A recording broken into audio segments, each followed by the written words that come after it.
Good evening. It is 6 o'clock on September 30th, 2021, with the regular board meeting of the Vernon Hills Park Board of Commissioners. Roll call, please.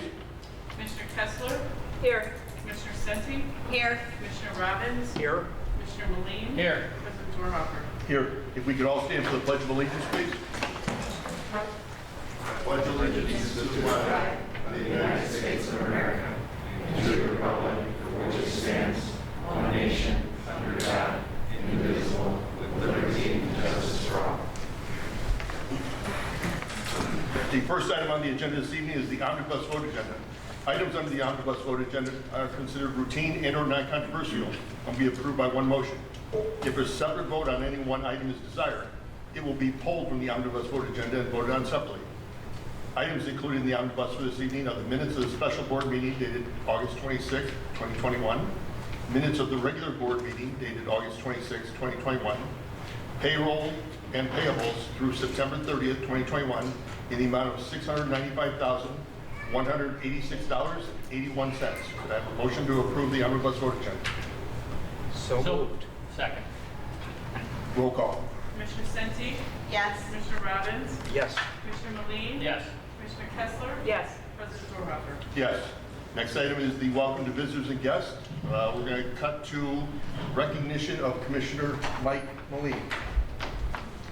He is in his last meeting as a commissioner in the Park District, so I'd like to start this off with Senator Adrian Johnson's representative, Anton Matthews. Could you please step to the podium, please?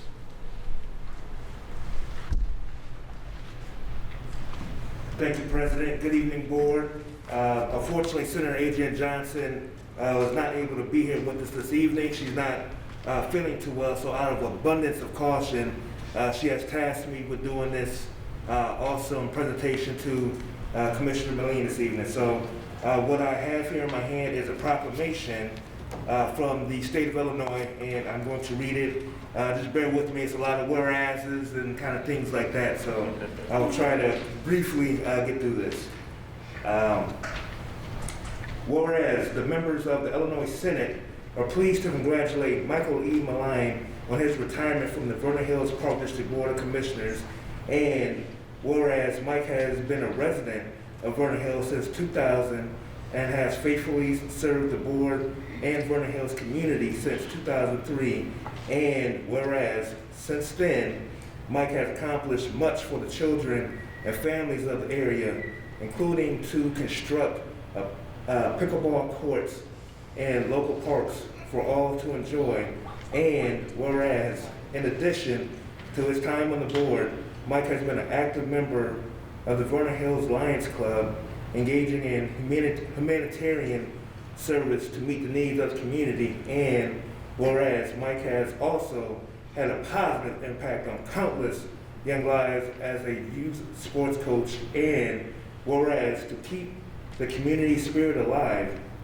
Mike has volunteered as a member of the Village of Vernon Hills annual 4th of July parade, and whereas Mike has received many distinguished honors during his time of service, including distinctive board member in the board development program, and whereas Mike lives by the mantra, I like this, everyone needs to take a turn at the wheel, a generous and community-minded mentality that has motivated him to serve for nearly 20 years and commit his time and expertise to the betterment of his community. Therefore be it proclaimed by the Senate of the 102nd General Assembly of the State of Illinois that we commend Mr. Michael E. Moline on his outstanding public service to the Vernon Hills Park District and congratulate him on his retirement after 18 years on the Board of Commissioners, and it further proclaimed that a suitable copy of this resolution be presented to Mr. Michael E. Moline as a symbol of our esteem and respect. Congratulations, Commissioner.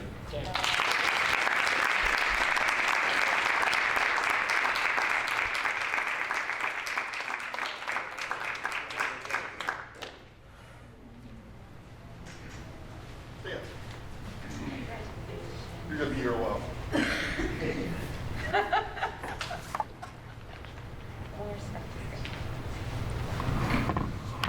We do like our whereases.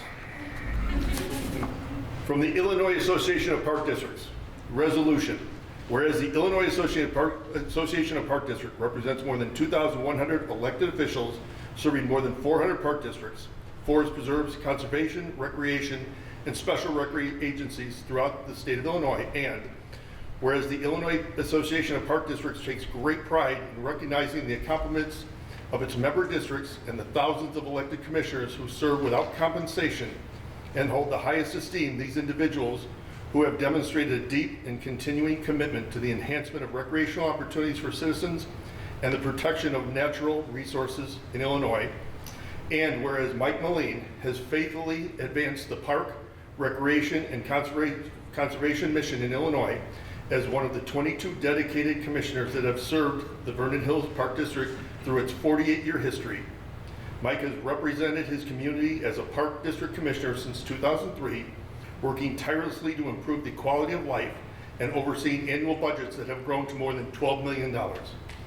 Whereas Mike's significant contributions have allowed the Vernon Hills Park District to successfully secure capital improvements funding, including a park grant of $2.24 million to support Lakeview fitness improvements, a child care grant of $170,000 to support the Little Learners child care operation, and COVID relief support grant in the amount of $89,000. Mike has been instrumental in advancing the construction of pickleball courts in Deer Path and creating outdoor exercise stations at Hartman Park.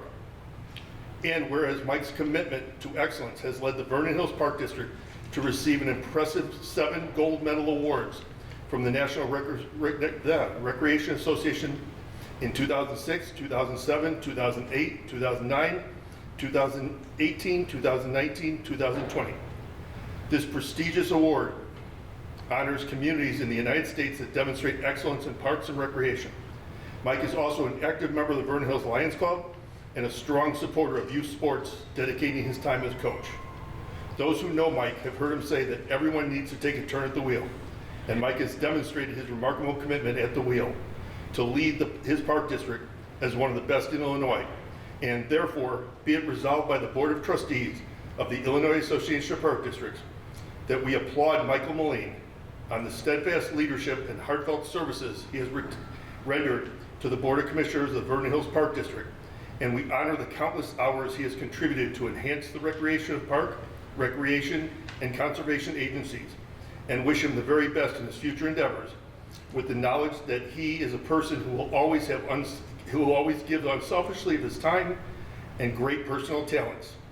And be it further resolved that the suitable copy of this preamble and resolution be presented to Michael Moline as an indication of respect and esteem in which he is held by the Board of Trustees and the entire membership of the Illinois Association of Park District, dated this day, 30th of September, 2021, Michael Vogel and Peter Murphy.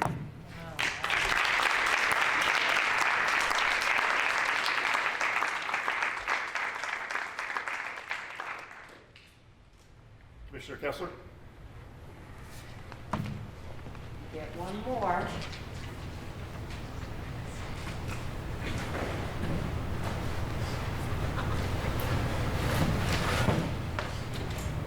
Mine doesn't have a lot of whereas. Okay.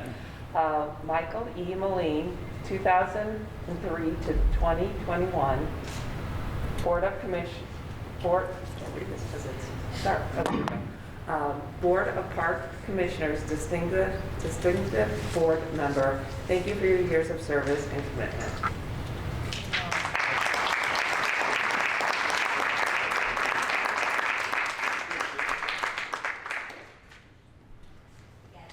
Okay. Not done. Okay. Is there anyone else from the former Commissioner Baloo?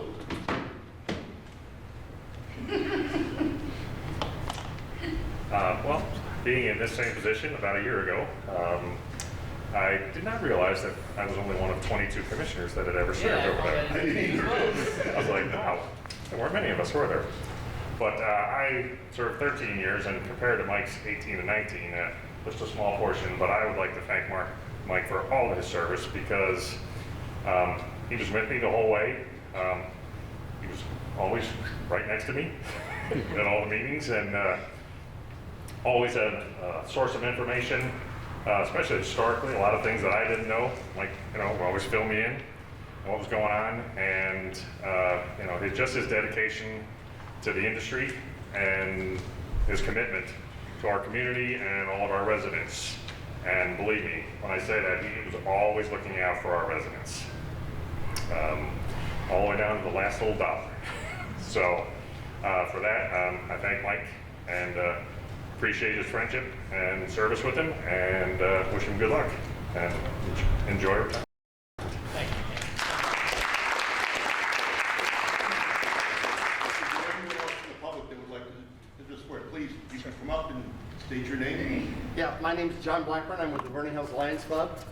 And I was originally coming tonight to heckle Mike, but it sounds like we're supposed to say nice things about him, so I'll have to improvise something here. Mike, we wish you the best luck as you exit this phase and go on to the next phase. When you were the Lions Club, you were always one of the smartest guys in the room, and you were not only book smart, you had a lot of common sense, and you were a hard worker. So and that was appreciated, and that's a rare commodity.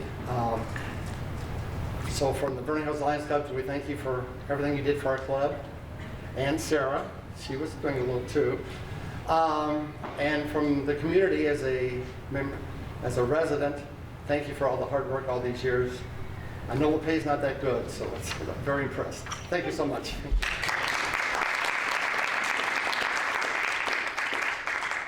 Anyone else from the public wishing to speak to the board? Any commissioners? Commissioner Zente? Thank you. Trying to go to the podium. Yeah, go to the podium. The storage already there.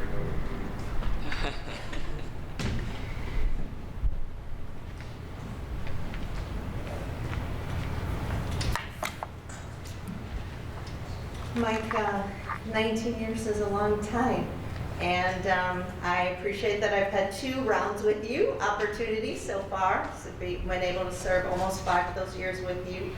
I just wanted to note that some of the things that I think about in terms of traits that you possess, you've been great with attendance, your passion shows for this role, and just the degree that you're engaged with the community. And those are things that I hope I'm always trying to emulate, and things that you've demonstrated to me since the day that I first came on the board.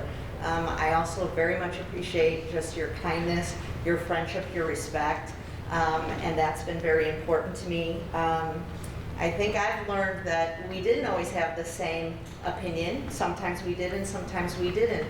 But the way you're able to articulate yourself, at times I would change my mind. I had a great degree of respect for the angle that you brought to different decisions that we made. And even when we didn't, it felt, and that's one thing I really love about our board, that we can just agree and move on, or disagree, or whatever the majority vote is. I think that it's fitting that our great park district came home, and at the conclusion of your term brought home finally the gold medal award. We have a great board, we have a great director and a great staff, and I will miss you very much, and I thank you for all the time you put in, all the time the Siren family, also it's a family thing, right? So just thank you very much. We really appreciate it, and you.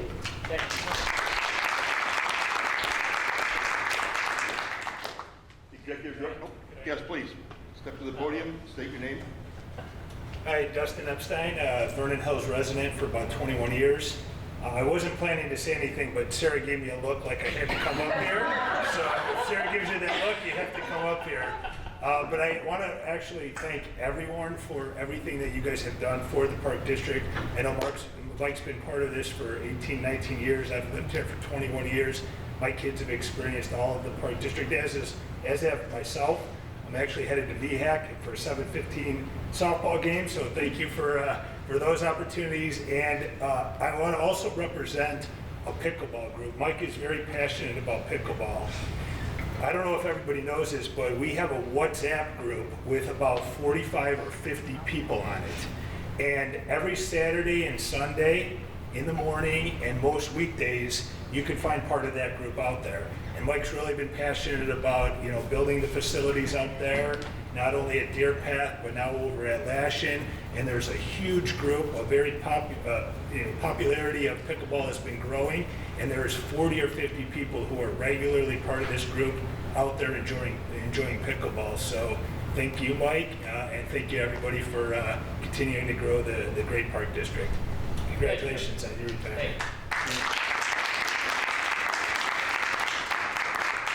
Thank you, Mike, Executive Director Fougeroux.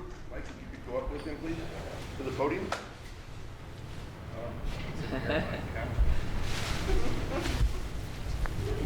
This is the big reveal. This is the big reveal.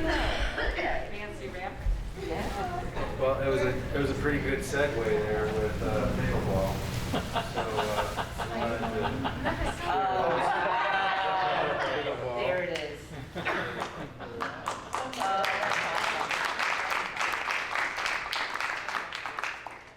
be a nice charcuterie board. Well, thank you. You're welcome, but I just, just quickly on behalf of the staff, we just are really going to miss you, Mike. You have been, from day one, you've been so supportive of all the staff and myself, and just trying to, stay with us in terms of advancing all of our, staying with our mission and supporting our mission. And I just can't thank you enough, and we're really going to miss you. And just, your honesty, I think what you've heard from many people, which I appreciate very much as a director. But all the best to you, and great health and happiness to you and Sarah in your new endeavors down in Arizona. And I know you're not going to be a stranger, you'll be around. So all the best. Thank you, Mike. Thank you, Mike.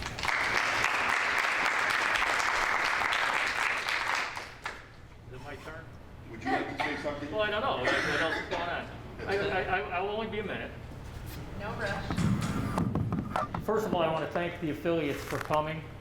I know you didn't have to put up with all this. I appreciate your patience in all this, and I really appreciate all your hard work. I've been involved in some of what you guys do. I know it's a thankless task on a lot of cases, especially when you got to do more with the parents than the kids. We all do it for the kids, and we all do it in spite of the parents.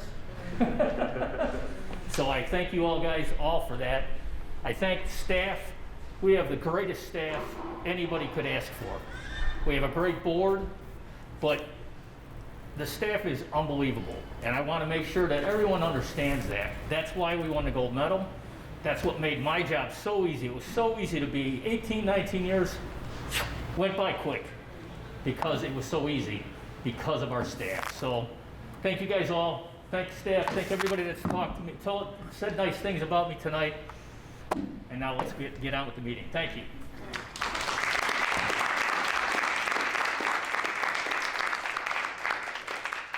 Next item on the agenda is the 2021 NRPA Gold Medal Presentation Recognition.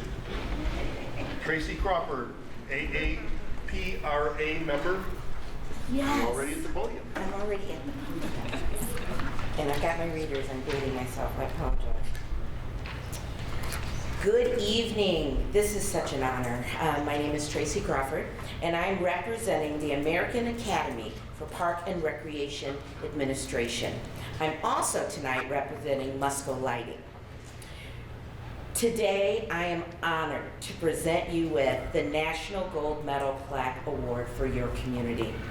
The National Gold Medal is the most coveted award in the park and recreation profession, honoring agencies and communities throughout the United States that exceed industry standards and establish a higher standard for delivering park and recreation services. Gold medal finalists, or grand plaque winners, measured the impact and benefit of their services while addressing the community needs through the involvement of citizens, staff, and elected officials into the planning process. The Vernon Hills Park District has demonstrated efforts addressing conservation, equity, health, and wellness. The Vernon Hills Park District has also demonstrated excellence in long-range planning, putting vision into action each year. Creating innovative culture has also been a habit for the Vernon Hills community. We applaud and congratulate the Vernon Hills Park District for your outstanding accomplishments. The American Academy for Park and Recreation Administration, the governing organization for the National Gold Medal Award, consists of 125 distinguished practitioners and scholars in the field who are committed to the advancement of the park and recreation field. Rooted in the desire to advance knowledge, encourage scholarly efforts, and provide services to advance the profession, the Academy embraces the opportunities to raise the bar and enhance the quality of park and recreation services to the local community through the National Gold Medal Awards program. The Vernon Hills Park District truly represents the best of the best. Since the award's inception in 1965, there have only been a little over 275 agencies that have been named as gold medal finalists and only 67 agencies that have been chosen as grand plaque winners in your category. You have demonstrated significant success with the design and delivery of superior services to the community. The Vernon Hills Park District is now in the upper echelon of 8,000 plus park and recreation agencies across the nation. This Grand Plaque Award has been given to the Vernon Hills Park District at the opening general virtual session on September 20th, 2021. I am delighted to be a part of the local acknowledgement of this prestigious award.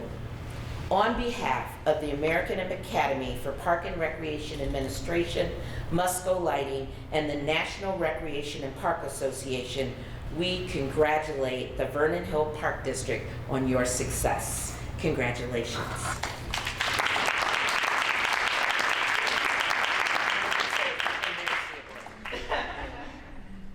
Thank you, Tracy, very much appreciated. Thank you. Along that line, I have a letter here from Adrian Johnson, State Senator of the 30th Senate District. It says, congratulations to you, the staff, and the Board of Commissioners of the Vernon Hills Park District on winning the prestigious National Gold Medal Award at the 2021 National Recreation and Park Association Conference in Nashville. Under your and the Board Commissioners' leadership, the VHPD has flourished and set a new standard of excellence. As you know, the NRPA National Gold Medal Award honors state park systems and public park and recreation agencies throughout the nation that demonstrate excellence in operation, service delivery, including long-range planning, resource management, and innovative approaches to delivering high-touch park and recreation services with fiscally sound business practices. It takes many hours of time and effort to prepare for the application process. Only those agencies that believe they are among the best and demonstrate mastery of the award's requirements can go for this recognition. Winning the award shows that you belong in that category. We are very proud of your excellence in park and recreation management and for garnering the attention and affirmation of the NRPA for being one of the best agencies in the nation. Bravo. Sincerely, Adrian Johnson, State Senator of 30th District. Thank you very much. Next item on the agenda is the financial reports for the period ending August 31st. Marla, any changes to the financial reports? Where are you at? That's fine. We're good? Unfinished business, we have none. New business, I'd like to invite Matt Ferran of Waterbuck and Amen for the 2021 audit presentation, please. Thanks for having me tonight. I'm Matt Barrett, one of the audit partners for Waterbach and Amen. Good to see everybody again. Here to present on the May 31st, 2021 audit report. Before I get into the audit presentation, I want to start with saying it was another very successful audit year. Everything went very smoothly again, and obviously want to thank Marla for all of her hard work towards that to make that happen. The audit package was complete. The back and forth on questions went very smoothly.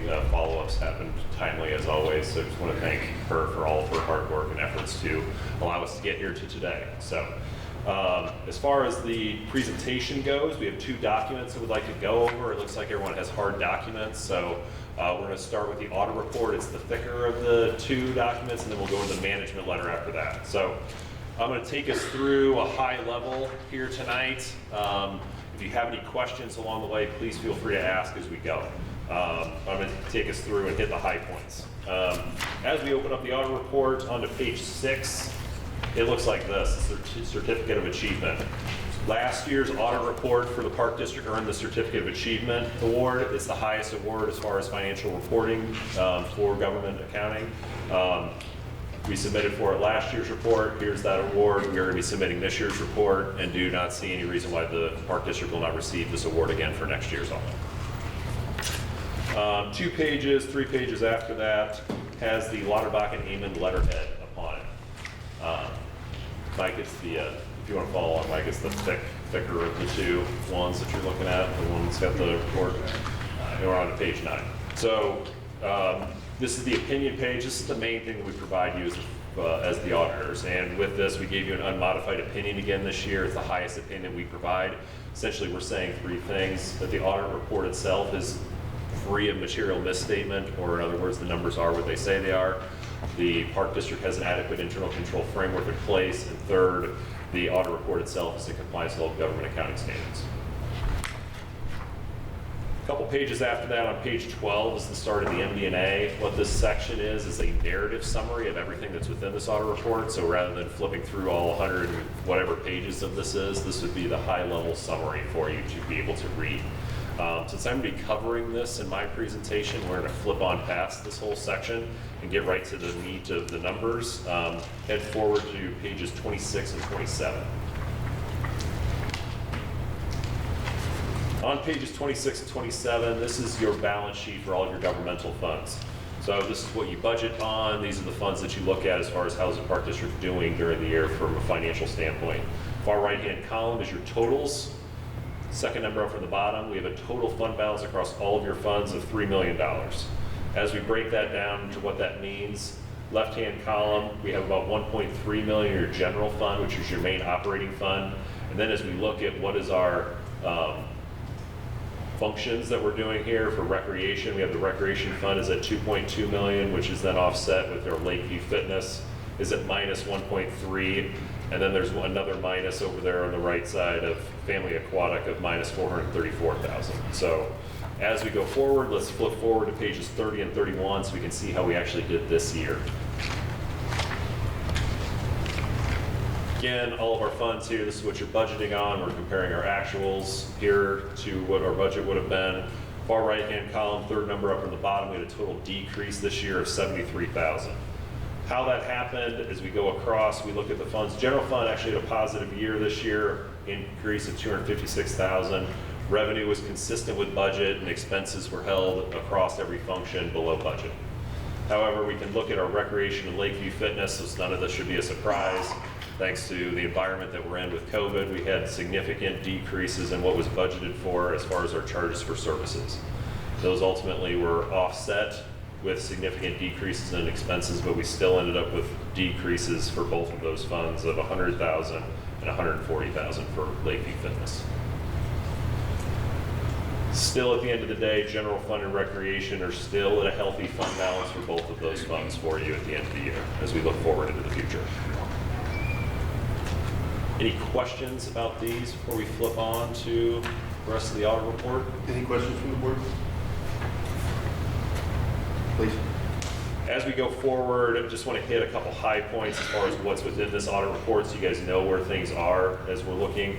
Going forward all the way to page 68, this is where when I'm talking about budget versus actual, this is where this section kicks off. So anytime you want to compare within your audit report for budgets versus actuals, this is where that section is.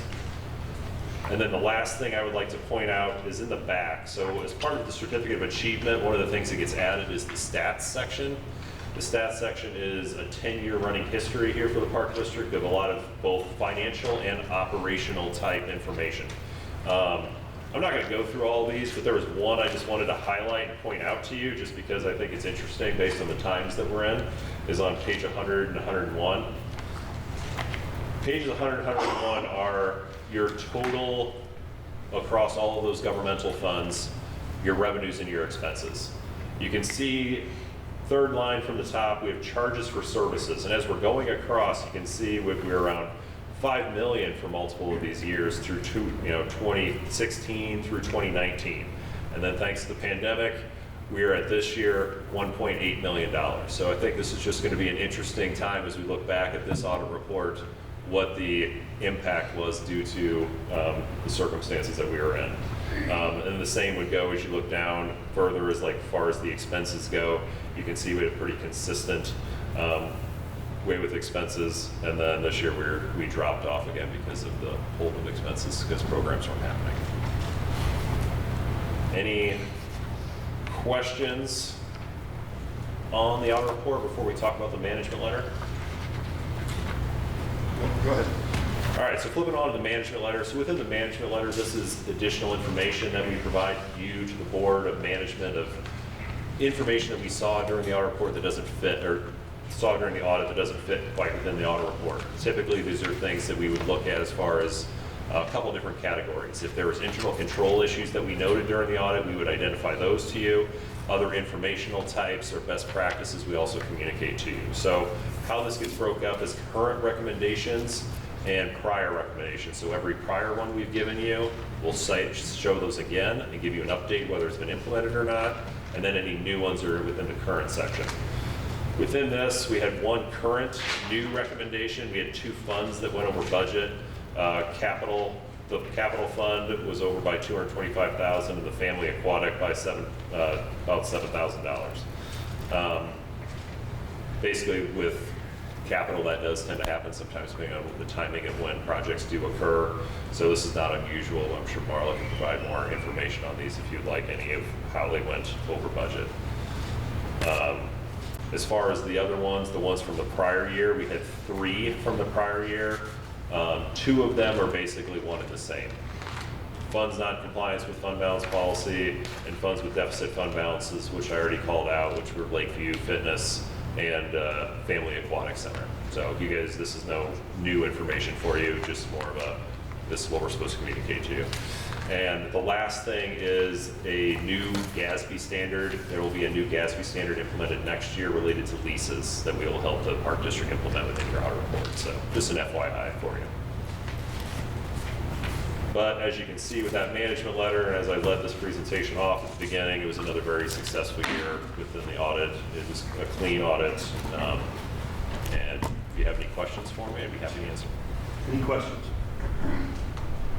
Commissioner Robbins. Just want to let my fellow commissioners know I did review all 119 pages of the audit report. I had a few questions and a few changes. Everything was done, and I'm satisfied with the audit report. Thank you. Any other questions? Thank you very much. Great to see everybody. Good to see you. Appreciate your time. Thank you. The next item on the agenda is the affiliate presentation. President Dorman, Yes. can we get a motion to adopt the chapter, please? I can't hear you. A motion to adopt the chapter. Oh, I'm sorry. Yep, my apologies. Can I have a motion to adopt the CAPR for fiscal year ending May 31st, 2021? So moved. Second? Second. Discussion? Roll call. Commissioner Robbins? Yes. Commissioner Moline? Yes. Commissioner Kessler? Yes. Commissioner Sensi? Yes. President Dorhofer? Yes. Now can I draw into the affiliates? Thank goodness. Our annual affiliate presentation. I'd like to invite the Vernon Hills Soccer Club to the podium to start everything off. Good evening, everyone. Thanks for having us. Mike, congratulations. Congratulations to everyone. It's an awesome achievement. We're really proud to be partners and affiliates with you. I'll give some high-level information about the last 12 months for the soccer club.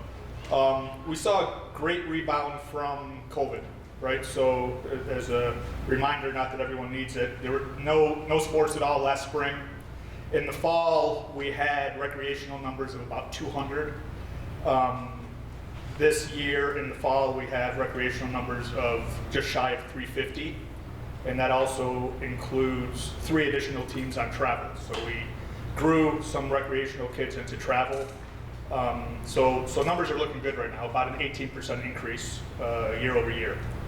On the travel side, we have a total of 14 combined teams, close to 200 players. That's from U9 to U19, and we're just continuing to, teach at the rec level. For those that want more competition, we bring them up to travel, and then the pathway continues. We maintained our fees for both travel and rec.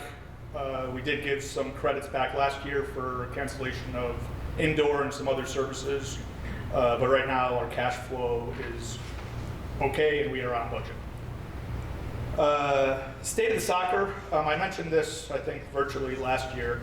The state of soccer and all youth sports, as I'm sure my other members will attest to, there's some tough standards out there. I mean, one in particular that we're struggling with is the U.S. safe sport requirement, which requires all board members, team managers, parent volunteers, anyone to really sit through close to 3 or 4 hours of training. If you have information about the kids, I mean, the purpose behind it is obviously very valid, but it's hard to get volunteers to begin with. And when you tell them, hey, we'll give you $25 if you sit through this for 3 hours, a lot of them say, we'll just see you at the field. So we're struggling a little bit with that piece of it.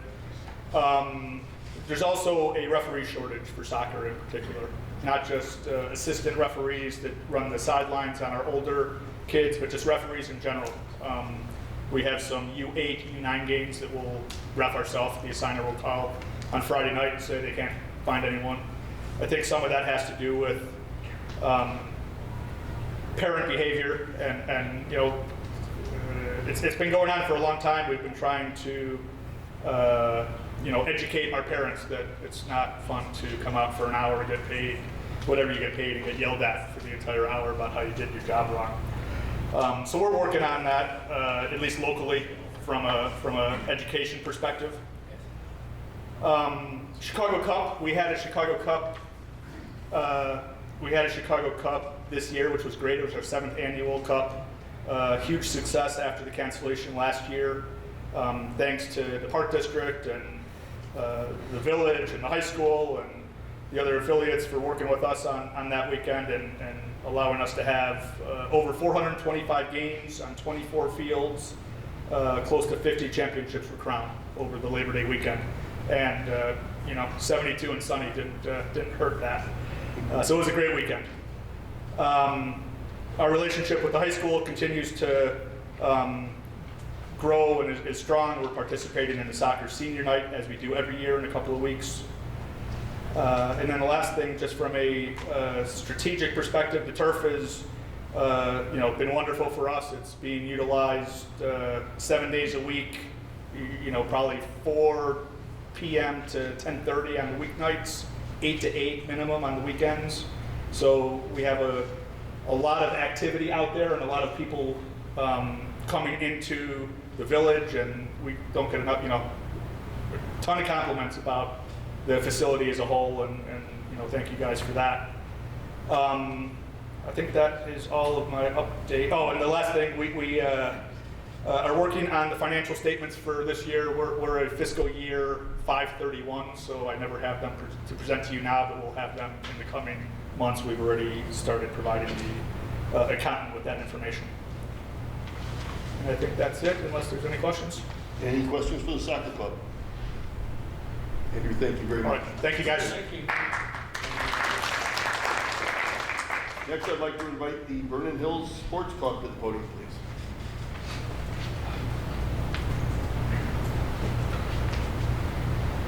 Good evening. My name is Peter Lamberti. I am the co-president of Vernon Hills Sports Club and also commissioner of football and flag.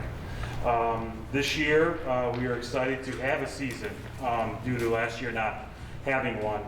But in our pamphlet that we gave you guys, I just want to give you a little update. The tackle teams, we participated with Libertyville Boys Club and continue the opportunities for kids that want to pursue in tackle football. And the league that we are in there is the TCYFL. Back in 2019, we had 14 players that are playing tackle football, and this year we had 25 players in tackle football. So that was a nice number to see. Our flag numbers, our flag organization, we are with the Youth Suburban Football League, and in 2019 we had 45 kids, and this year we ended up with 98 kids in the flag program. So it was nice to see the big turnout with that. 10 teams. We run the ages from kindergarten through 8th grade. As for fees wise, we kept it the same as 2019 at $200. Our program runs 7 weeks with a weekend playoffs that ends in October 31st, but due to Halloween, we moved it to the Saturday. So we are very fortunate enough that we host our practices at the VHAC, and we have 4 games that are at the Vernon Hills High School Stadium, and then 4 games on the road. We play around surrounding communities like Mundelein, Buffalo Grove, New Trier, and Northbrook. So those kids get to have a feeling of playing other places. Coaches, we do our background checks like we do every year for our coaches, our CPR training. Again, we appreciate the partnership with the varsity football coach, Bill Bellicomo, and the Big Brother program. And also we did a junior cougar night as well, and a mini flag camp for our kickoff season. And that was, the mini football camp was held on August 18th with Bellicomo and varsity players, and then he did a junior cougar night for us on September 10th. That was a very good success to see, especially with our numbers growing and kids coming out. It was nice to be out there a part of the high school. And again, we appreciate everything you guys do for us, you know, as sending out email blasts, providing us with a great opportunity to use the VHAC. We just, our parents and ourselves are just very fortunate to live where we live. And now I'll let Vince Tran talk about lacrosse. Good evening, guys. I'm Vince Tran. Most of you guys already know me. I'm co-president with Peter for the Vernon Hills Sports Club. Also commissioner for lacrosse for both boys and girls, and coach at the Vernon Hills High School. I see Dave all the time. So starting with the spring girls lacrosse, we're growing at the 12U level, 16 players currently as of this season, 2021. Obviously, everyone knows last year we had no season, so everything was shut down for lacrosse. Our season runs from March through June. Practices are twice a week at Deer Path. And the fees, I kept it pretty much for the last 2 years at $250, includes a penny. We play in the ILL, which is the Illinois Lacrosse League, the girls' league. And our coaches, as Peter mentioned, we do background checks. They're required to participate in the U.S. Lacrosse organization. And everyone had a blast this season. Just jumping onto the boys' side. We did partner with the Libertyville Warriors program. Actually, as of 2020, we didn't have a season, so we kind of started it this season. By doing that, we can strategically allow our 10s and 12Us, the younger boys, to play, because we typically don't have a team at that level, since it's such a new sport for these younger guys. So we had basically 22 players from our organization. 8 of those players for 10 and 12s, which is really a lot. You know, for the last few years, we had like 1 or 2 usually. So that, I'd like to see that to grow more, but we'll see how that goes this next season. 14 was from the 14U boys, which is 7th to 8th graders. March through June, this is when the season runs. We play all home games at the Vernon Hills High School Stadium. Practices at Deer Path. The fees were very competitive at $395. We're actually lower than Libertyville charges, but we had to kind of work through that. So there's some things we had to compromise on. We play in 2 leagues this season: IBLA, IYLL. Background checks for US Lacrosse. For our coaches, our volunteer coaches, parent coaches, whatnot. 12Us made the championship game, and the 14 won the championship this season. So great season so far. This upcoming season, just to give you guys a preview, we are continuing to partner with Libertyville. So I think that's really a successful partnership so far, the last year and a half, I guess. Obviously continue to work with you guys, collaborate with the Park District doing email blasts, host clinics, like to do that, and get more programming to the brochures, and hope to get more players at the younger age. Any questions? Any questions for Vince? Thank you very much. Thank you. Stacy, you're up. Hello, everyone. It's good to see you all, finally. Mike, congratulations. Thank you for all your support throughout the years. We had a very small season last year. We didn't have access to Vernon Hills High School or any of the buildings around here for basketball. I'm in charge of the director of boys basketball and girls basketball. And so we partnered up with Play Hard Hoops and with All In, and they were able to provide us with facilities for our teams to play in. Our coaches were still able to coach with them. So it was somewhat of a season, but not our normal season. Obviously, we didn't have the amount of kids we usually have. For this season, we did get the yay, you can play with us in our building this year at the high school. So we're excited to have a 21-22 season for both boys and girls. We have tryouts scheduled in October for all of them.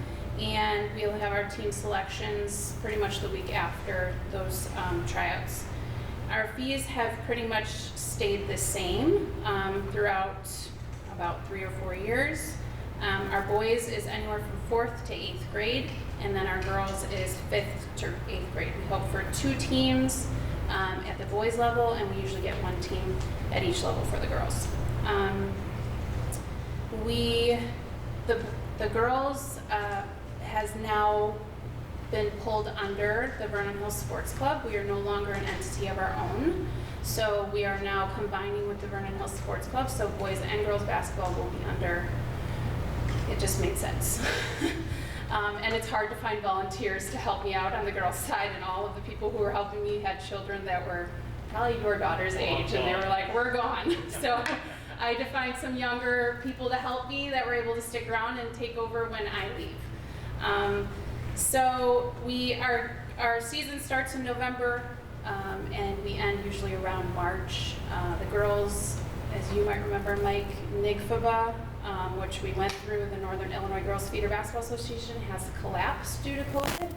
So it is no longer. So we are trying to recreate everything, which is not easy. So we'll have to see what our numbers look like. We're not sure what they're going to look like. Everyone's signing up right now and registering. So that's about it. Yeah. Any questions? Any questions for Stacey? Good thing you're still around. Thanks. I try. And Andrew, this goes up to you, failed to ask, what can we do to help you? What do you need from us? I don't know. It's hard because I don't know if COVID's just keeping people at home more, and they got so used to like just staying home and not having a million things to do.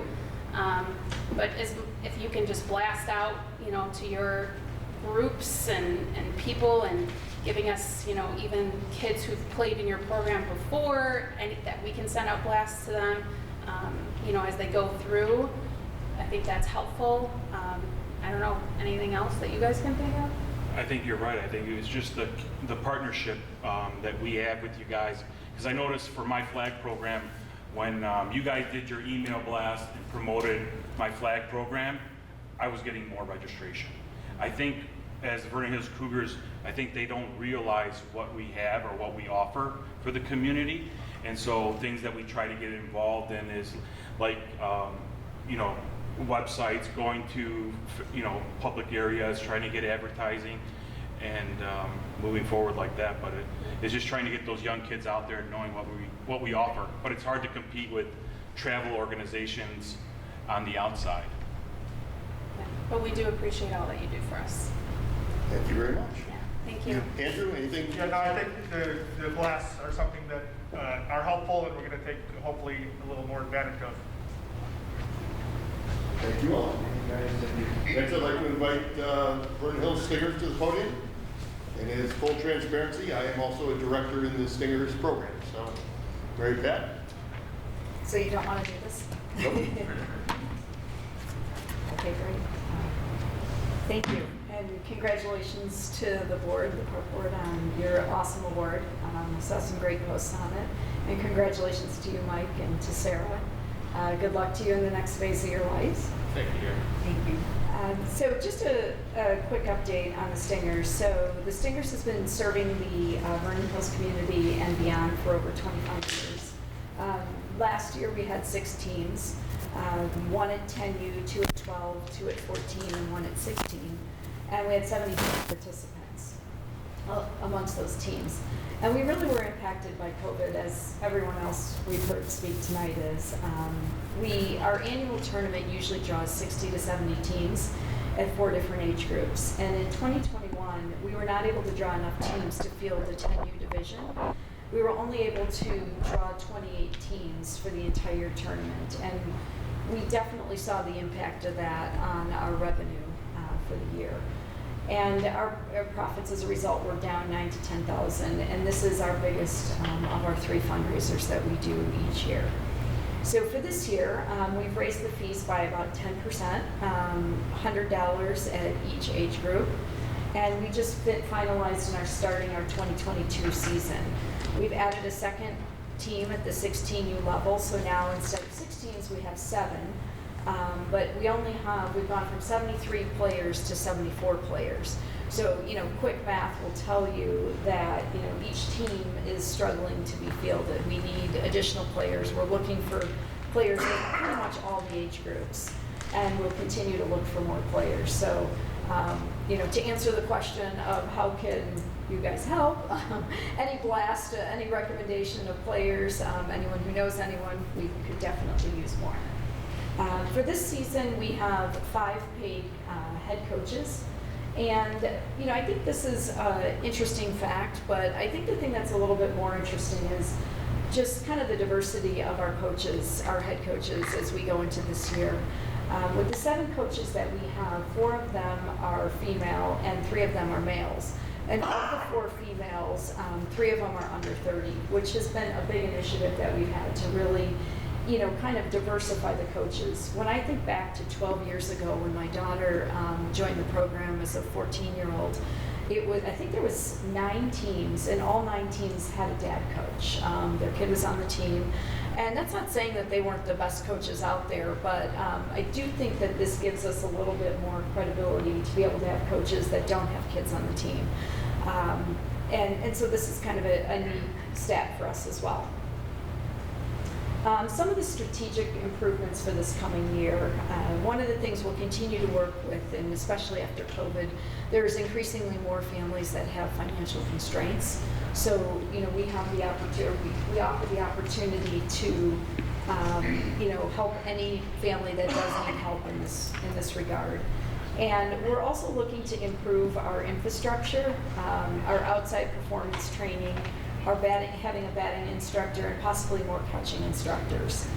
We're working with players interested in playing beyond high school and getting players more exposure to college coaches.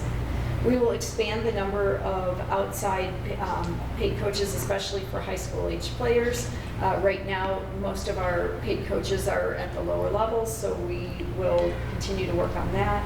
And then we have 5 paid coaches in 2022, as we mentioned before. But additionally, we have paid assistants. And the nice part about the assistants is most of these are college age or just completed college who played in high school. Some of them also played in college.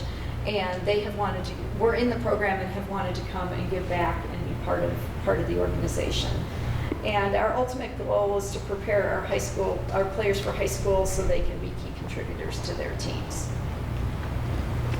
Just from a quick touch on the financial impact due to COVID, the Stingers, as you guys have heard over the years, has been very financially sound. In 2020, we were able to withstand the COVID-19 impact to our season despite cancellation of our tournament. As of 8/31/2020, our cash balance was $85,000, and as of 8/31/2021, the cash balance is $65,000. So, as we've mentioned, the majority of the difference was due to the reduction of the number of teams playing in the Kendati Classic. I just did some real quick math, right? So if you look at the financials, the cash flow, you'll see that the tournament brought in about $16,000 for 2018. So that averages to be about $564 a team. If we ended up with the 65-team average that we normally have, we would have had $37,000. So, we would have more than doubled. And that's one of the things that hurt us. So having a little bit of a cushion in a given year helps us for emergencies like this. There's not enough, not too many years we could withstand like this one, and we're already on the right track for the year going forward. So another point is we were not able to have our car wash, which usually brings in about $4,000. We have scheduled one with Ernie's in the spring and are looking forward to having that. And then we also had to cancel our pitching and catching clinics, which also added nice revenue for the organization last January and February, and we're looking forward to having those again. And normally we have 40 to 45 participants in those sessions. And that's all I have. Any questions? Any questions for the singers? Commissioner Kessler. My question is actually to everyone. As you talk about your trying to keep your fees the same and lower, or the same, which is really nice, especially during this time, are you having a problem providing scholarships, or are you guys able to provide scholarships for those that can't afford the fees completely? Yeah, so we actually have a scholarship program, and we've been able to meet the needs of the families that. Right. And I saw some nodding in the back. Everyone was able to meet the needs of those that needed scholarships. Oh, that's great. I appreciate that. Thank you. Thank you, Mentee. Thank you. Last and certainly not least, the Vernon Hills Community Baseball Softball. Gary, how you doing? First of all, thank you to the Park District. Without you guys, we would not be a successful program. And I know Jason Pullman's not here today, but he's an instrumental part of this. And I want to give a shout out to him, right? Because he deals with the scheduling of everything from Stingers to soccer to us to lacrosse. So Jason is important. And Tom, you've been a huge liaison for us, so thank you for everything you do. For those of you who don't know me, my name is Kerry Gowan. I actually took over as president about 2 years ago. So it was kind of, as you guys know, the whole history of everything that's kind of happened. It's been interesting, right? Coming on, I've been on the board for about 6 years. I came on, and of course, COVID hit. So I couldn't have picked a better time to put my name in the hat to be the top guy. Unlike all the other affiliates, we actually were able to run baseball during COVID, which was kind of unique, right? We just ran everything later. So, right, we started in late June and went into pretty much September, and got everything in. So we played, all our league games. We actually even hosted 2 tournaments. So from a revenue standpoint, we actually made about $15,000 that year because of that. So for us, it was really still a successful year. We actually had 11 teams, so it was huge for us. This past year, we had 10 teams, and we were able to run 3 tournaments. And the reason we used to run 4, the reason we went down to 3 is the person that ran our tournaments is no longer part of our organization. And so we actually made a lot of board changes. So we now have a board member who runs tournaments. We have an umpire coordinator. So we've kind of divided up some of the responsibilities of some of the people on the board and added a few board members to help us out. Because again, as everyone knows, just the other affiliates were 100% volunteer. So we added a few people on to help us with that. So that was really successful for us. We have not raised our fees. We actually will be raising them this year, $50, and part of the reason for that is the building we were in, unfortunately we were subletting, went bankrupt. And so because of that, we are now looking for our own facility and trying to get space. People are charging a lot of money to rent, and so we're concerned. We do want to get our own facility. I've had conversations with Stinger, had conversations with the sports club, trying to do something of having a building that maybe represents all of Vernon Hills for all the sports clubs in the area. So we've been looking at buildings from 14,000 square feet down to 10,000 square feet to kind of host our off-season winter conditioning and run clinics. This past year, we actually brought in a couple of college kids to help run clinics and do things for us. So they did pitching and catching clinics for all of our coaches. The coaches loved it. They thought it was a huge success. So we're kind of building on that this year. So we're bringing those 2 college kids back to help us.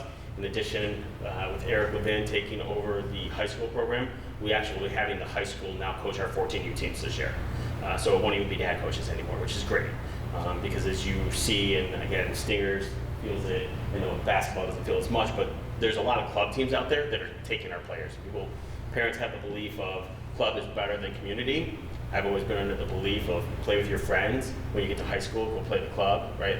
If you're truly serious about it, you don't need to go play club at 8, 9, and 10 years old. But a lot of parents want that club experience. And so that's kind of what the affiliates are feeling. We've been able to maintain and keep a lot of our players. We lose 1 or 2 a year per team that actually like to go to the clubs. But otherwise, it's been really successful. The only other part that I want to add was, I know on our accounting report, when I sent it in, someone brought to my attention, and so I'm working with the accountant getting this fixed. It says in there that we did contributions to grants, and that's actually should be revenue, because we did not get 200,000 plus in grants. I wish we did, but we did get that. And I will tell you, the only other thing is our 12U teams, both of our teams actually went to Cooperstown this past year. And then they actually got to still experience. Unfortunately, 2 years ago, the teams did not. What we did for them was we gave them a similar experience. It was Branson. Stacey's son actually got to go to that. We heard pretty positive things about that experience. So we are trying to still give the kids that baseball experience that they got to miss out on. Any questions for me? Any questions? Yes. One question when I was reviewing the financial statement, and you just did bring up Cooperstown. I noticed you had Cooperstown income and expenses. I thought the tournaments in Cooperstown were all canceled in 20. In 2020 they were. This past year they were not. So all our teams were able to go to Cooperstown. So we had 2 teams at the 12U level, and they both got to go. Thank you. Anything we can do, Mary Pat, same question to you. Is there anything we can do to help you support you? As the fellow affiliate said, right? Keep sending out the blast. If you guys know space that we could all use, right? That's really the toughest thing, is because it's really hard to practice baseball when it's snowing outside, right? And so I've explored, as I've mentioned, a 14,000 square foot space that right now we can't afford on our own. But again, if Stingers comes in, right, maybe we do something. Or if we find even a bigger building, right, then maybe we can build it out with the help of the partners, so getting a couple basketball courts in there and a turf field, right, and use it for all the affiliates, and the affiliates help pay that back, and then you guys can use it for clinics and other things, and birthday parties and other things. I think that could be huge, right, as things build out with finding good space. So just brainstorming crazy ideas out there. So, but thank you. Thank you. On behalf of the board, thank you all very much for coming and presenting to us. Thank you for all you do for the community, the kids of the community. Without you, we would be this community would be at a loss. Thank you all very much for your time, your effort, and your energy. It is greatly appreciated. I know it doesn't get said enough, but we greatly appreciate you. So, anybody else on the board? I already said what I said earlier, and I meant it, so. There we go. All right, next item on the agenda, you guys can all take off. If you want to sneak out, feel free. Thanks, Billy. Thank you. Thank you all very much. Thank you, thank you, thank you. Next item on the agenda is the Toro Dingo Compact Utility Loader Purchase Recommendation. Could I have a motion to approve the purchase award to Russo Power Equipment in the amount of $44,710? So moved. Second? Second. Discussion? Roll call. Commissioner Maline? Yes. Commissioner Kessler? Yes. Commissioner Senti? Yes. Commissioner Robbins? Yes. President Dorhofer? Yes. Next item on the agenda, Parks Department Used Vehicle Purchase Recommendation. Could I have a motion to approve the purchase of a 2017 Dodge Ram 1500 4x2 from Fastenal in the amount of $20,800? So moved. Second? Second. Discussion? Roll call.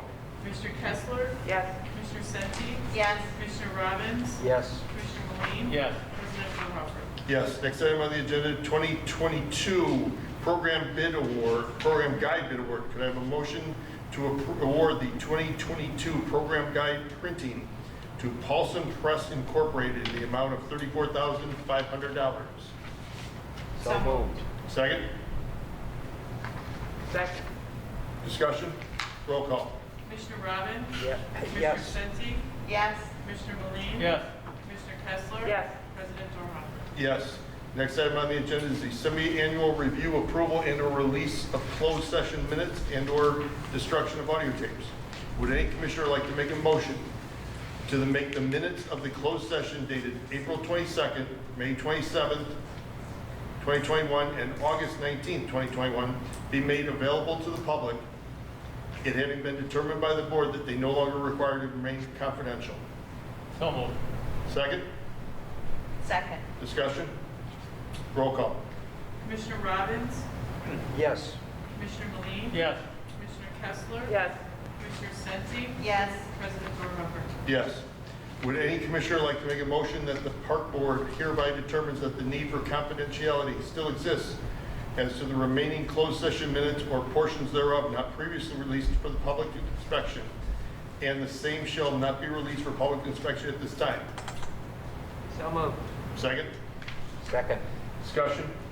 Roll call. Commissioner Meline? Yes. Commissioner Kessler? Yes. Commissioner Senti? Yes. Commissioner Robbins? Yes. President Dorhofer? Yes. Would any commissioner like to make a motion to approve the destruction of audio tape for the closed session held December 19th, 2019, having been determined by the board that appropriate minutes were recorded as approved and met the written minutes requirements of the Open Meetings Act? At least 18 months have passed since the meeting was held. So moved. Second? Second. Discussion? Roll call. Commissioner Kessler? Yes. Commissioner Senti? Yes. Commissioner Robbins? Yes. Commissioner Meline? Yes. President Dorhofer? Yes. Next item on the agenda, reports and communication. Let's go for the highlights only. Marketing communication, Cheryl Buhler. Cheryl? Highlights only, okay. Highlights only. Good evening, everyone. So, our 2022 winter and spring guide, remember this is the first we're doing it, this new format. It's being created right now. It will be mailed to Vernon Hills households the week of November 16th. Registration begins the 30th. I just wanted to say thank you to the board and the staff for your guidance and input, and we were able to submit an award-winning application for the gold medal, so thank you for that. And I don't have to do it again, so thank you for that. Currently have a tree ID scavenger hunt going on in our Century Park Arboretum. This is for the community. We have a tree ID worksheet. You can download it from the website or pick one up at the Sullivan Community Center. We have a whole bunch of common names of trees that are in our Arboretum, and you're to search for the scientific name, which is on the tree plaque. Everybody who participates will get a little gift and be entered into a raffle for a Park District gift card.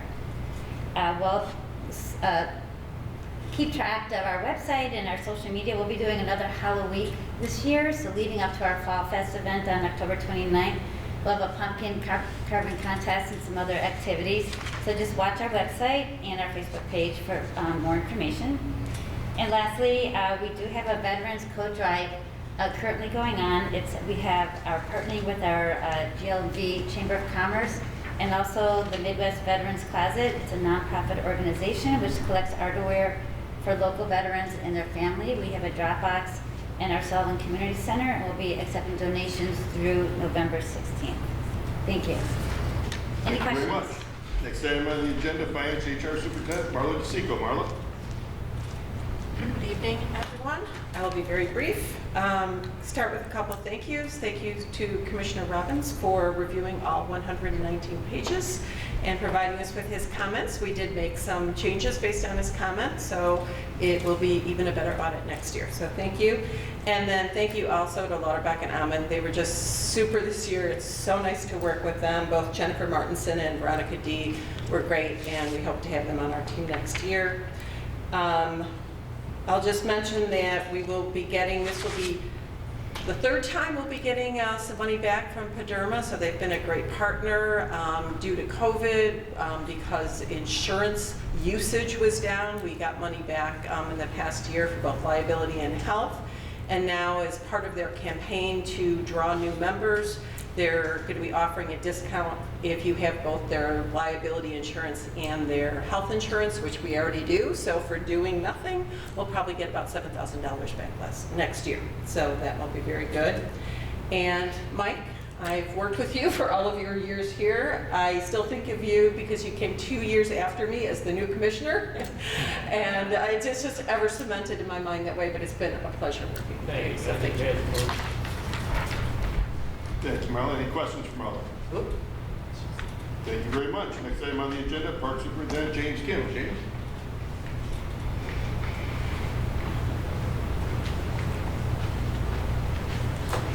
Good evening. Just want to start with some of our parks have seen a string of annoying vandalisms, possibly due to some recent social media challenges. So if patrons see something, please say something. Call the police, call the Parks Department, leave a message, anything would be helpful. The Century Park Playground had a little delay. We're hoping for a scheduled opening on 10/8. That'll be next Friday. The Vernon Hills High School Fishing Club, Environmental Club, and Team Louie, who's a local fishing gear vendor, they've scheduled a shoreline cleanup for Lake Charles this Saturday from 9 to about 2:33. We're going to provide some safety vests and garbage bags and just haul away anything they find. Originally it was supposed to be Little Bear, Big Bear, but we've been kind of cleaning that a lot because of the new shoreline, because of the down water. So they decided Lake Charles. CV ditch, contractor has removed several down trees blocking the ditch, and so this work is now complete. We're just making sure that we don't increase flooding in any of our neighborhoods by taking some of these things out. Parks Department have recently received about 42 trees for planting. Most of them were planted in Century Park and Deer Path.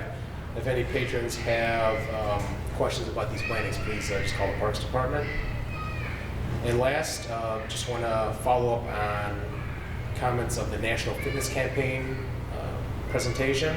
At this time, I do not recommend that we proceed with this particular fitness equipment after visiting the site in Hoffman Estates. Instead, I do recommend that we work with a landscape architect to put together two options.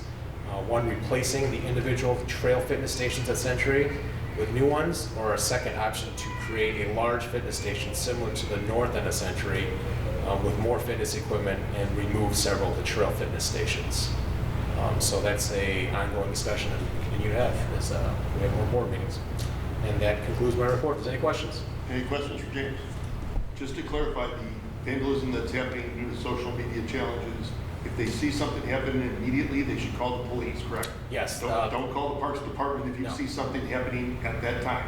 Call the if you police, see vandalism in the parks afterward, please call the Parks Department, leave a message with as much detail as you can so we can get that taken care of. Yes, sir. That's correct. Thank you. Thank you very much. Next item on the agenda is Facility Manager Lacey Velasquez.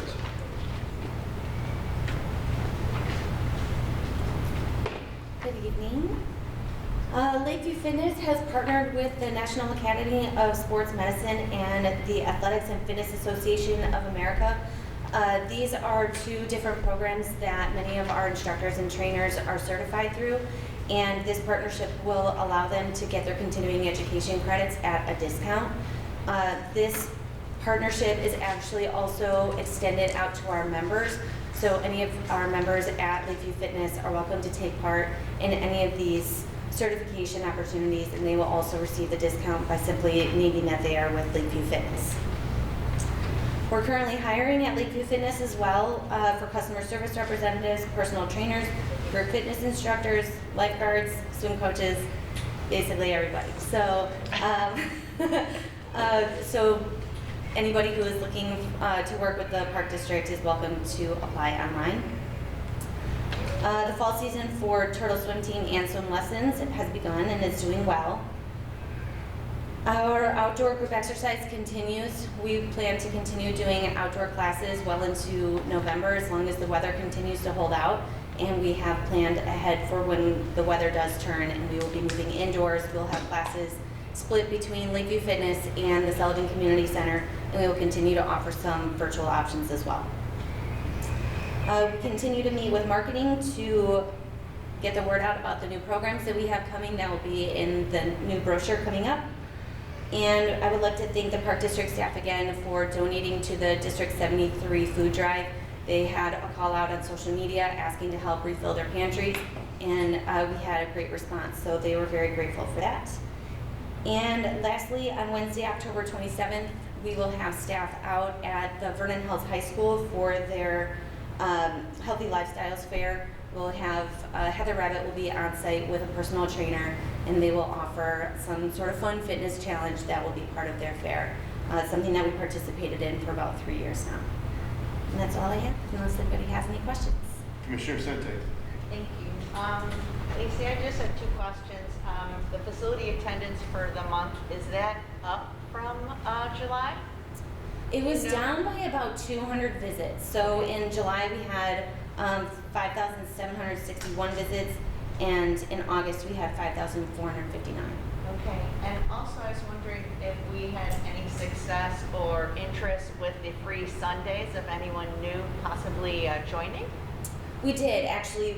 We had 82 people participate in the free Sundays in September, which is now concluded, obviously. So, yeah, we did have some new members that did sign up for memberships as a result of their participation in that. Great, thank you. Any other questions for Lacey? Thank you very much. Thank you. Okay. Next item on the agenda is Recreation Superintendent Tom Ritter. Tom? Good evening.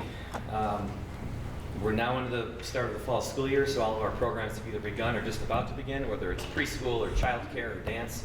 But we have a slew of events coming up in October. There's a 24-hour window where we actually have 3 special events coming up. So I'd just like to highlight those. Our family trivia night will take place on Friday, October 15th, from 6:30 to 9 here at the Sullivan Center. Actually, right here. This is where the questions are asked.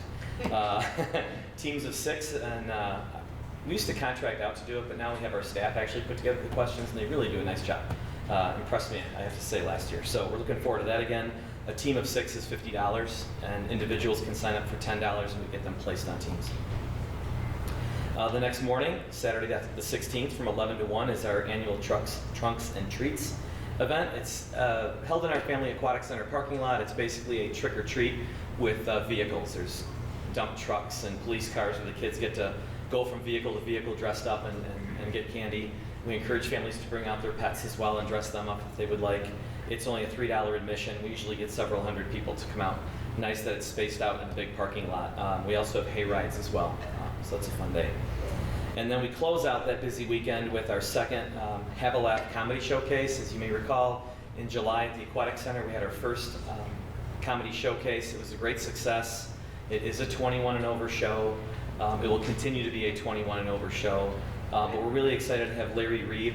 If anyone follows comedy, he's a very, I see by your record, he's a very famous comedian known as Uncle Lair. And he is a 2-time Chicago Comedian of the Year. He's been on HBO. He's been on Last Comic Standing on NBC.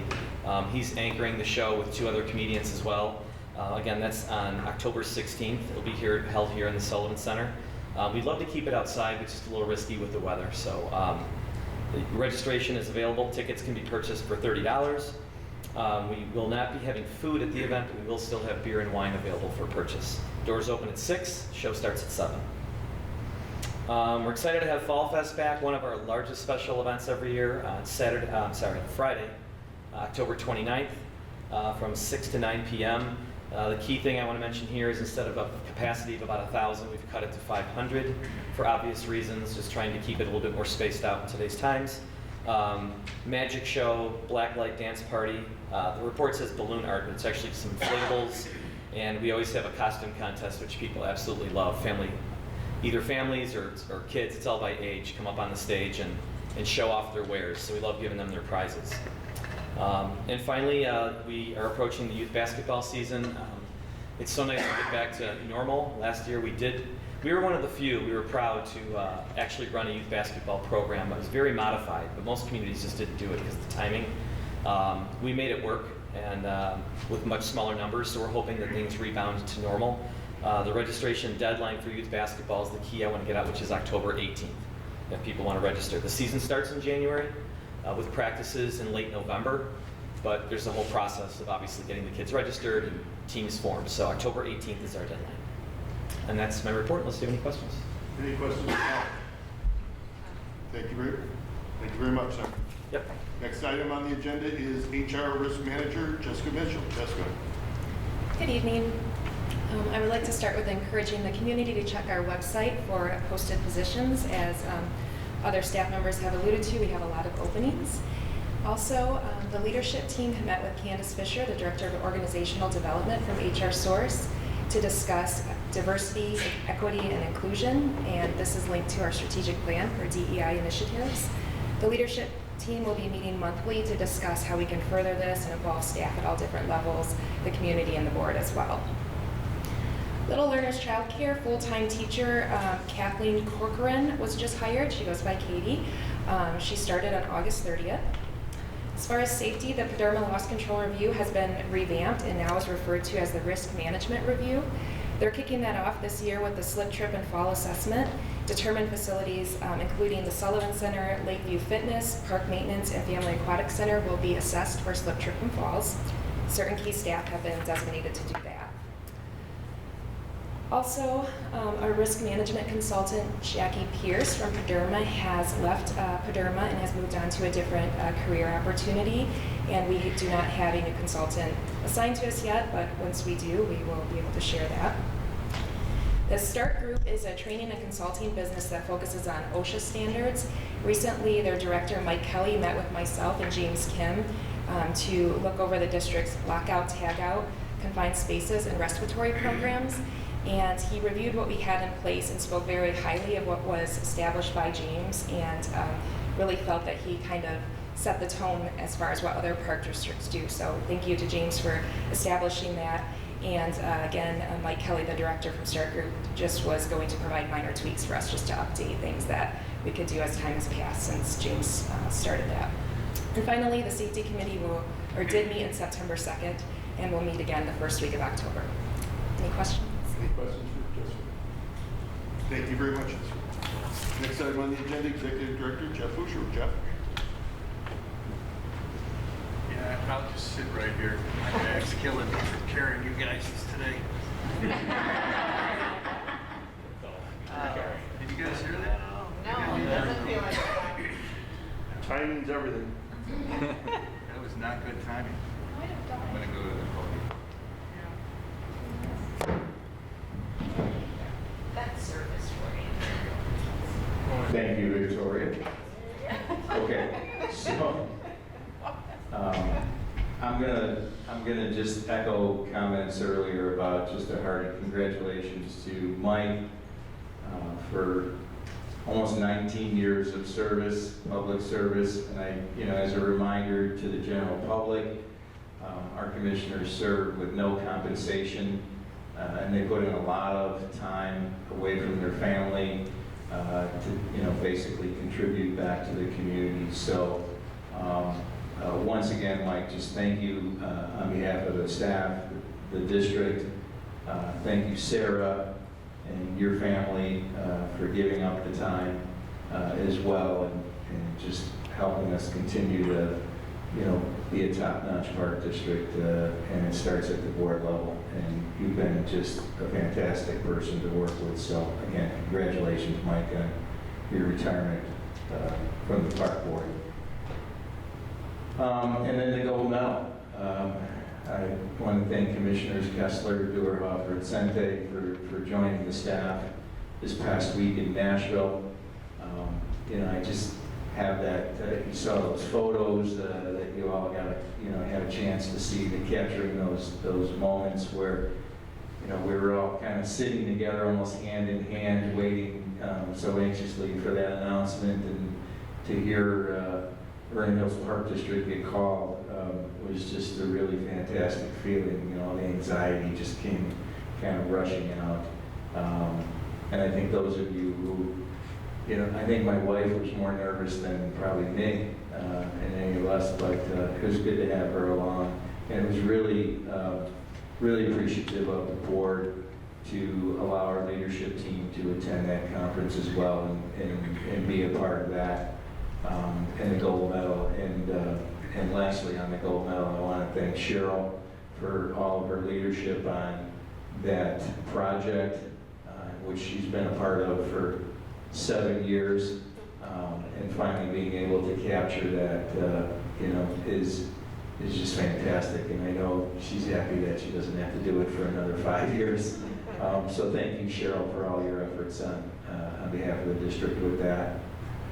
This Wednesday, October 6th, we will be visiting the village with a liaison meeting. So President Doerhofer, Commissioner Kessler, and myself will be attending that meeting with members from the village board and staff. And we have several items. I'll share that agenda with the park board tomorrow. And if there's any items that you would like to add to that, please let me know, and then we'll get that over to them. The Lashing Park tennis courts and pickleball courts, Bill James and I have touched on that in our reports, but they are open to the public. They look fantastic. As we stated last, I don't know, it was last month even, that at our meeting, we want to just sincerely thank the River Trails, Brett Farnstrom, who's the executive director of River Trails Park District, and Ryan Reisinger, who's the director at the Buffalo Grove Park District, for their park staff to provide us with netting, which we just can't get. Products are somewhere sitting in a warehouse.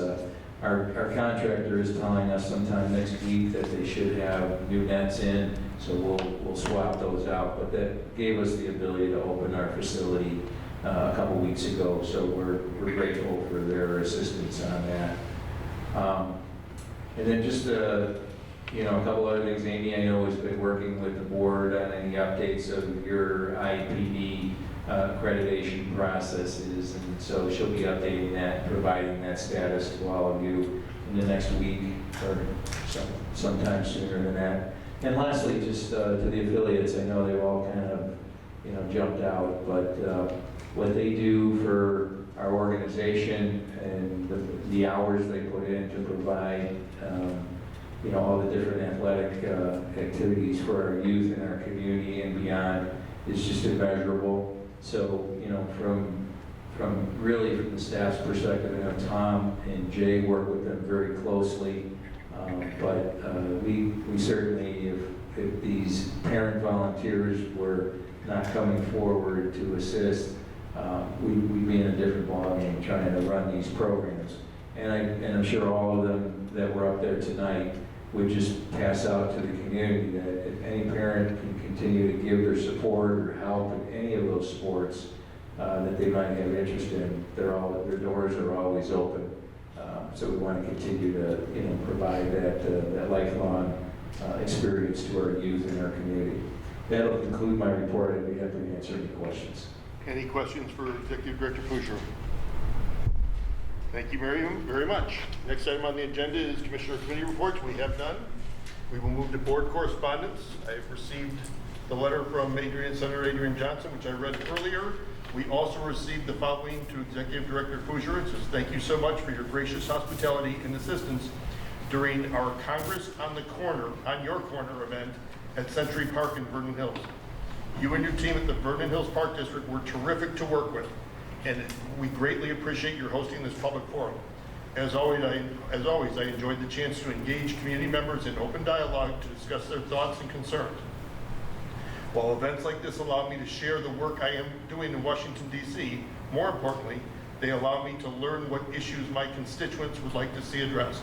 Please don't hesitate to reach out to me anytime, or if I can be of any assistance to you or the Vernon Hills Park District. Sincerely, Bradley S. Snyder, Member of Congress.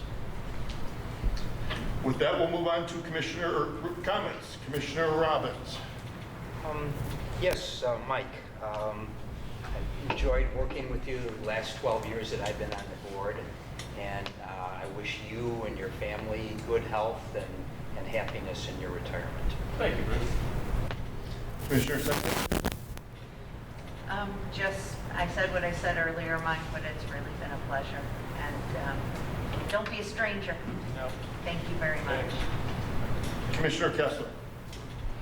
I too wanted to say to you, Mike, thank you for all the years of service and wish you so much fun and excitement in your next adventure that you're going to start. And I want to also thank everyone for the gold medal, Jeff, the leadership team here, and really every single employee of the Vernon Hills Park District has a part in this, and congratulations to everyone. Commissioner Dorhofer. First on the gold medal. Congratulations to staff. Thank you all for all the work you've done. It's amazing and it shows. Winning is beyond the wildest dreams, and it really shows what a park district we have. And we thank you all for all your effort and everything you've done. To Sarah Moline and Dana and Megan, thank you for sharing Mike with us for the last 18 and a half, 19 years. We couldn't do what we do without our family's support. And on behalf of the board, we can't thank you enough for sharing Mike with us. We know this is a thankless job. We know it's a not compensated job.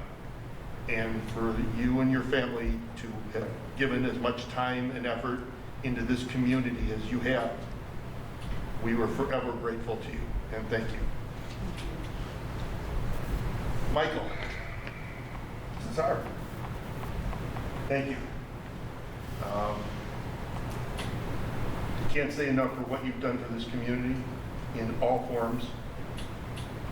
When it comes to this board, this has been one of the best experiences I've ever had, and you're a large portion of that. We couldn't accomplish what we accomplished if we didn't have 5 people rowing in the same direction, and you've been up front many times leading the charge. And I thank you for that. Personally, I've learned a lot from you. I have enormous respect for you, and you will be greatly, greatly missed. Thank you. And with that, Commissioner comments, Commissioner Monique. Oh, I've said most, excuse me, I've said most of what I was going to say, or what I would normally say, but I was remiss in not thanking my family earlier. I did. You guys kind of reminded me, but I had already thought of it, so sir, I just let you know. I had already thought about it after I sat down, that I thanked everybody but my family, and I certainly, I'm a very lucky guy to have the family I have. Hopefully my kids, I think I've taught them hopefully well. Sarah, more than I, volunteers her time on numerous different organizations, so hopefully we've done that, been a positive influence on our kids and other people in trying to help and make the community better. I wanted to attribute everyone taking a turn at the wheel was from my father. Just, he's no longer here, but. And finally, I do want to thank you guys on the board. I thanked everybody else, but I don't know if I thank you guys enough. It's been a pleasure. Most of you I've worked with for many years, off and on in some cases. I've served on a lot of different boards over the years, and I have to agree with Commissioner President Dorhofer that we do seem to get along pretty well and we roll in the same direction, which isn't always true. So I was very fortunate in that case that maybe that's why I stayed this long, because it was easier than it might otherwise be. So again, thank you guys all. And I won't forget you. I'll come and visit. If you promise to make it a short meeting, I'll come in. and good luck to our future. Thank you. Thank you. And for the final time in Commissioner Moline's tenure, motion to adjourn. So moved. Second. Second. Roll call. Commissioner Senti? Yes. Commissioner Robbins? Yes. Commissioner Kessler? Yes. Commissioner Moline? Yes. President Dorhofer? Yes, we are adjourned.